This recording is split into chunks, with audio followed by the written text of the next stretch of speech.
Call this meeting to order. It is Tuesday, May 13th, 2025. It's 9 a.m. and we're here to review the 2021 tax foreclosure report with Susan Copeland. I'll turn it over to you. All right, well, thank you. First of all, I want to commend Carrie here. She's done an excellent job of narrowing this list down. I mean, that's the least is best as far as I'm concerned, and she's done a really good job there.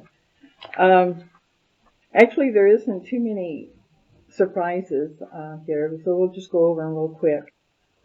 One of the things I did notice on the reports that Lioness had done is I was shocked to see how many people they listed on the reports. And then when I asked them, they pulled these addresses from a genealogy site, which gives all the addresses the people ever always had. So they could be 40, 50 years old, and they just done that. So I did narrow the list down to the most recent, because that's all the statutes actually require, to do is the most recent address. So that's the only difference between what I said you should serve and what the county or the title company said. I did talk to them about it, and they said they would correct that in the future and wouldn't do that to you. So that was one of the things that I did find and quite confusing.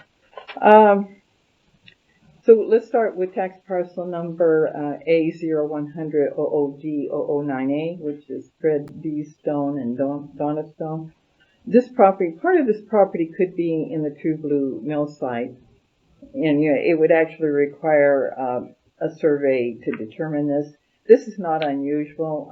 A lot of Block D in Mullen is on the True Blue mill site, but and some of the streets and stuff. So it's not an unusual thing, but just wanted you to do a note. And then also in Mullen is A010000K002A, John Hirsch and Barbara Hirsch. The report said that there was a lack of access here. There again, it could be because there is a road that goes to it, and the county is or not the county, but the city is maintaining it. But there is no record of the road itself being a road, and therefore, they won't insure something like that. But I did want to point that out, that they had that up there. Now, tax parcel coming in here to Wallace, tax parcel number B00500C005B, which is the Lois Ruth Bailey estate. Same thing as it was last year. It doesn't look like anybody has done anything on this. I don't know how long the people are going to drag this through the things, but nothing any more than what it was last year. It's just they paid the taxes last year, and now they're doing it. Now, tax parcel going all the way into Kellogg now. Tax parcels number D0000006, 5520, and 5525, which is assessed to Leyland R. Smith. The 5520 parcel is a 5-foot strip of land lying adjacent to, I got the wrong number there. The 55. Sorry about that. They correct that. It should read 5525. Personally, I think, for one, they need to be joined together. I think the 5-foot strip came as probably an encroachment that the mining company saw and just kind of enlarged this parcel, because these parcels were actually originated out of what they called the Bunker Hill leases, which was the houses that up there that was kind of across from the main office of Bunker Hill. So personally, I think the 5-foot strip should be eliminated and added to the bigger parcel, so you only end up having one parcel. That way you don't have to track 5 foot that you can't use for anything. Type thing. That's up to the owner, Sue. If the county becomes the owner is what I'm saying, I think you should do this. And if the county becomes the owner. Yeah, you should combine this, because it'll save the county. I don't know. It's costing you what? $250 a year per parcel just to maintain? Have you ever figured that out? Well, if you took the average, yes. Yeah, that's what I mean. I mean, that 5-foot strip is Well, 10 no. seconds, but it does help. Any parcel we can eliminate, Yeah. combine. You know, it just helps. But anyway, that was on that. Is that one, if it goes to sell, should it be sold as one? Oh, it definitely Yes. should be sold as one, and do not try to separate them. Yep. You know, keep them together. And then highly recommend that they combine. Yeah. If somebody else buys them, you know, highly think recommend once- that they I combine. think once it goes into the county's name, You can combine it, it's safe but to do that. yeah, it's safe to do that. Okay, we're going into Smelterville now, which is F0250-010-0010. The records indicate that there is a mobile home on this parcel, you know, so that needs, you know, because they're two separate parcels, and sometimes people think, well, I got a mobile home, and not necessarily that mobile home goes with that property. So,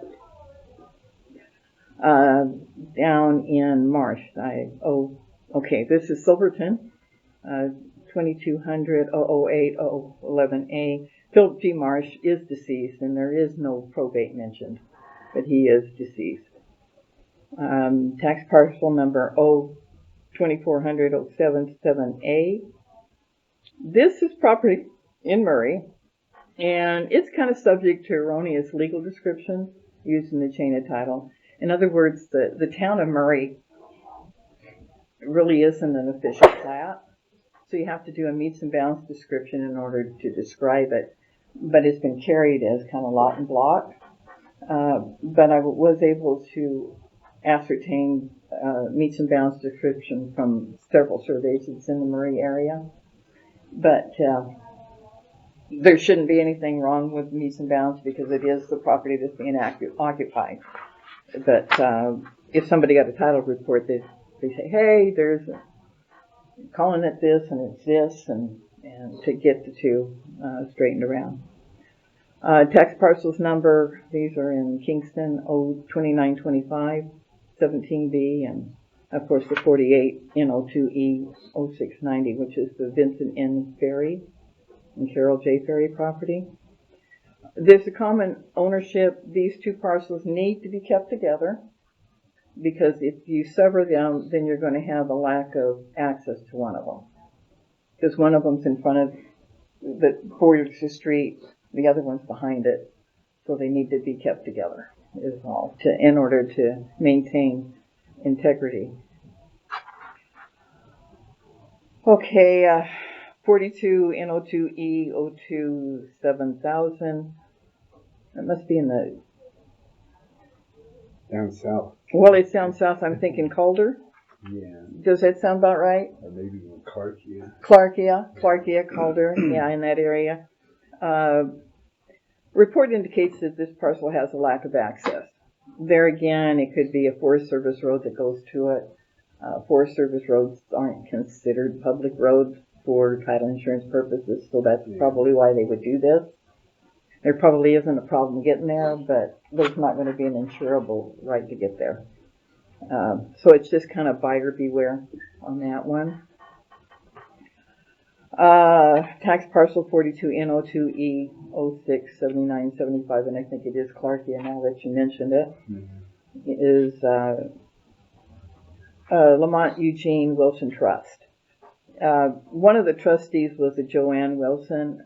She is deceased.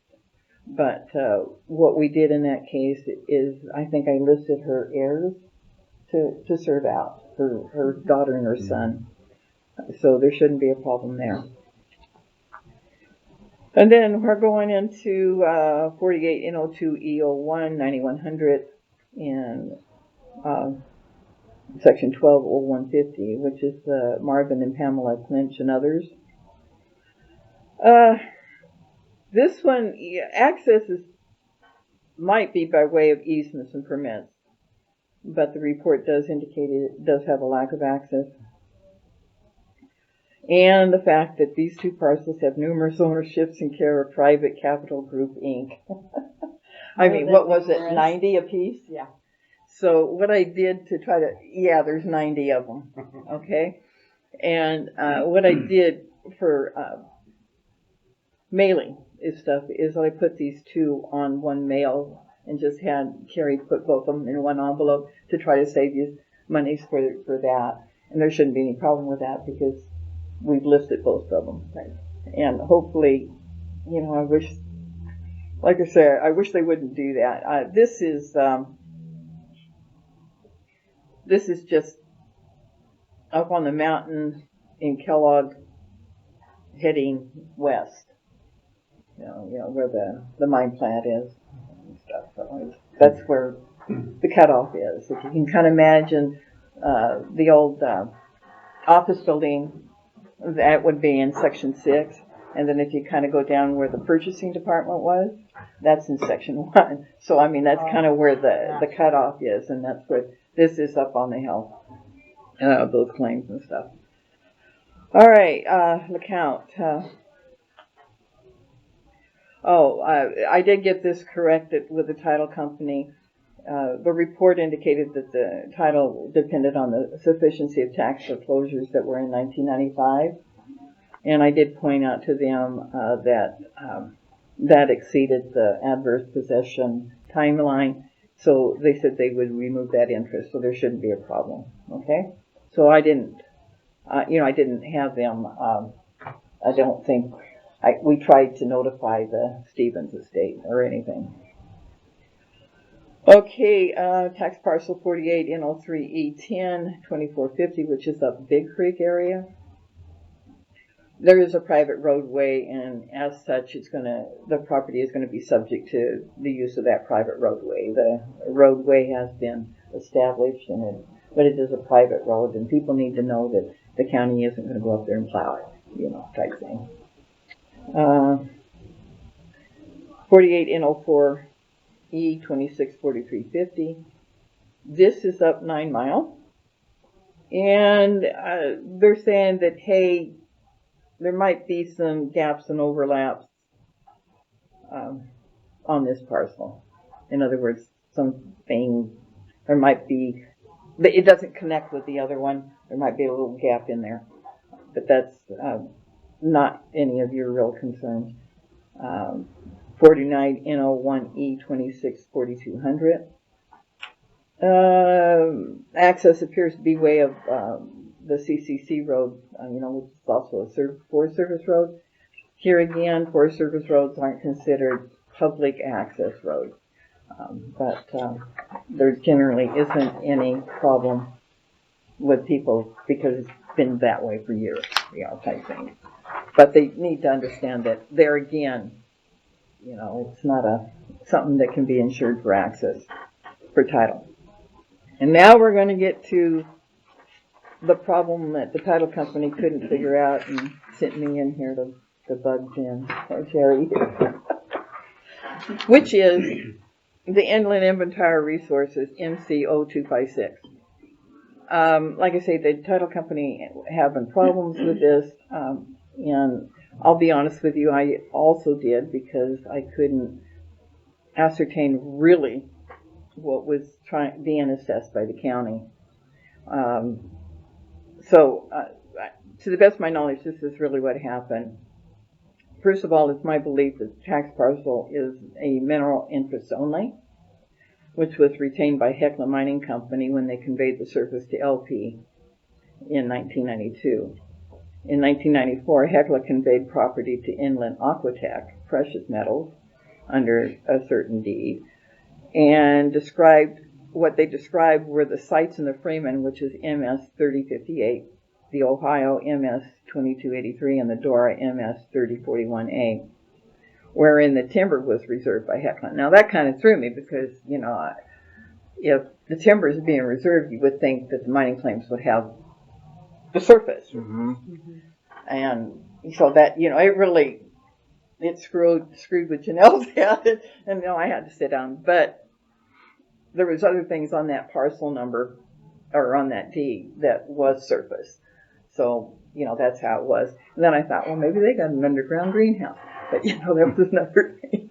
But, no. Anyway, getting back to the problem. The problem that came to light was MS 3058. Listed being under this tax parcel number. It also listed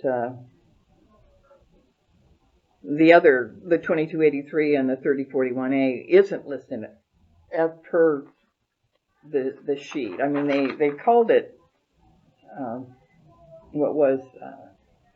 it was supposed to be MS 1117 and a portion of MS 1280 and 3058, which was listed on the abstract legal on the tax parcel thing. So it didn't list part of the claims that you thought should be there by the legal description. And then the other thing was, I think it listed it as something like just under or just over 7 acres. And of course, just the sites in the Freeman are more than 7 acres. So so I couldn't do it. And normally when I have this confusion, one is that I didn't find anything of MS 117 and 1280 ever being conveyed to inland, for one thing. So, that was kind of a puzzle, why is it this way? But then you have to kind of go way back into the record. And at one time, when Hecla had it all, I think that these tax parcel numbers were on that tax, sheet. And it just, when things got split up and like they did, that sheet information just never got changed, is what I'm thinking, not really knowing. Anyway, because here's the kind of a map here. If you can kind of see where we got here, this is the 1280 here that overlaps the Freeman and the sites, and here's the 117 here, which is this piece right here, and of course it's this little piece right here out of those two. So, it's there. Of course, because of these, if you kind of do on your mining claims, the smaller the number has priority. In other words, when these two or this property was patented, they excluded these out.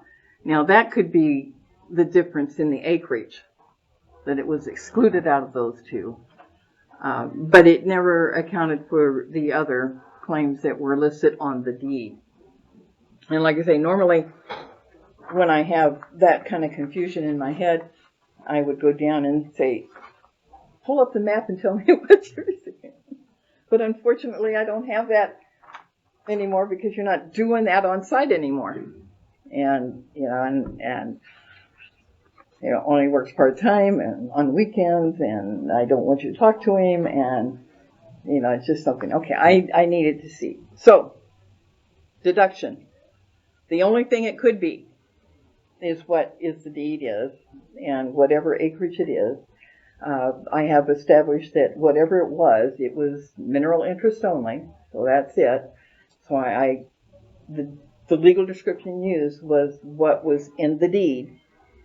And here's where the other little confusion comes into fact, is that not only did Inland Environmental Resources or whatever did a bunch of name changes in stuff, they did deed out to U.S. Silver everything that they had. Now, these claims, because it was a meets and bounds description mostly on that deed, these claims were in the last paragraph, and I think it was just an oversight. In other words, I think it should have been transferred over to U.S. Silver, at that time. So the rightful owner of whatever it is, which is mineral interest only, is U.S. Silver. Okay? And we did notify U.S. Silver. So it's just something that... They haven't responded. No, it came back returned, so I Oh. found a new address because the address we had wasn't the PO Box 440. Oh. So I'm mailing it out again today. Okay. Yeah.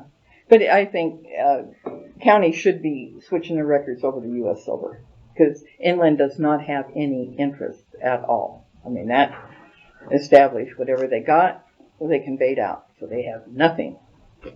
Okay? So, like I say, Carrie done an excellent job. Made it easier, even though it was kind of confusing. And 5 of those have already paid. And 5 of those have already paid. So Very neat. Thank you. Not think so. Of those, Of these have on that already? list, Oh, yeah, good. 5 have paid. We have 27 left. Okay. Hopefully we can get them all paid before tax due. Well, yeah, that's it. And like I say, it's, hopefully, it would be best that, hey, you guys want to kind of combine this, save yourself some time and money. Because, even on the taxpayer, it would save them money. Mhm. It would save them money. So that's all I got. Like I say, it's sometimes people, they come up to me and says, have you ever seen a mess like this? I said, well, this is Shoshone County. What are you talking about? What are you talking about? And like I've always explained to them too, is that everything can be fixed. It's how long is it going to take and what's it going to cost. But everything's going to be fixed. And I always end with, God laughs every time a deed's recorded. So, Yeah. Well, thank you That's very all I have. much. Yes, All right. We really thank you. appreciate it. Thank you. all right. Anything further from the board? No. Anything Appreciate further? you. All right. Yeah, Meeting thank adjourned. you.